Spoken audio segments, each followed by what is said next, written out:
On arrive à passer de ça à ça en une seule étape. La machine qui est derrière moi s'appelle la Max. C'est une machine compacte qui est capable de recycler tout type de câble électrique, jusqu'à 1 tonne. C'est une machine unique au monde, conçue, fabriquée et exploitée en France. Donc nous avons ici la première étape. On vient à l'aide de la pelle alimenter directement la chambre broyeur. Donc c'est un rotor avec des couteaux mis en rotation. Dessous on a une grille avec certaines perforations. Et une fois que la taille du produit est inférieure à la taille de la perforation, le produit part dans l'étape suivante. Nous allons extirper la ferraille à l'aide d'une poulie magnétique qui est mise en rotation, c'est-à-dire des aimants. Le produit qui n'est pas ferreux, comme le cuivre et le plastique, va pouvoir continuer sur le reste de la ligne. Ce qui va nous permettre de faire la régulation, c'est-à-dire le débit de notre ligne, c'est la trémie vibrante. Donc toute la première partie, c'est l'étape de granulation. Pour que le plastique et le cuivre soient bien séparés, on va passer dans cette étape de triple densité. À l'aide de vibration, d'une soufflerie et d'une extraction d'air, va pouvoir nous permettre de séparer les métaux des plastiques. Les plastiques vont aller à l'arrière de la table et les métaux à l'avant de la table. On va retrouver le cuivre. On va passer par une étape de tamisage. En fait, il y a une taille de maille où les fils vont passer en dessous et le cuivre plus gros va rester sur le dessus. Aujourd'hui, quelle que soit la qualité du câble en entrée, on est capable de sortir un cuivre propre à 99,9% de pureté.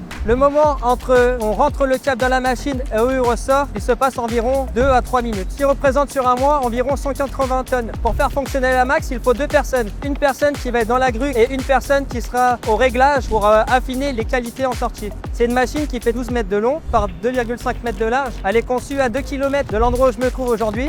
Concernant ces fabrications de machines, il y a une particularité, c'est que nous avons notre propre pôle d'usinage qui nous permet de fabriquer une pièce maîtresse des broyeurs, ce sont les rotors. Et il faut considérer qu'on a à peu près 50 à 80 heures de travail, de quelques microns de précision sur une machine qui embarque une pièce qui va peser plusieurs tonnes. Pour assembler une Max, il faut à peu près 3 semaines et on va compter 4 personnes qui vont à la fois travailler sur la partie mécanique, mais surtout aussi sur la partie électrique. Cette solution qui est transportable et modulable, en fonction des options qu'on va prendre, on va rester dans une fourchette qui va être inférieure à 1 million d'euros, à partir de 700 000 euros. Lorsqu'on va prendre par exemple un site complet, on va être sur 5-6 millions d'euros d'investissement. La solution amenée par la Max, c'est d'éviter en fait de mettre énormément de camions sur les routes et on va déplacer l'usine de recyclage de site en site pour pouvoir opérer directement le recyclage sur les sites détenteurs des déchets.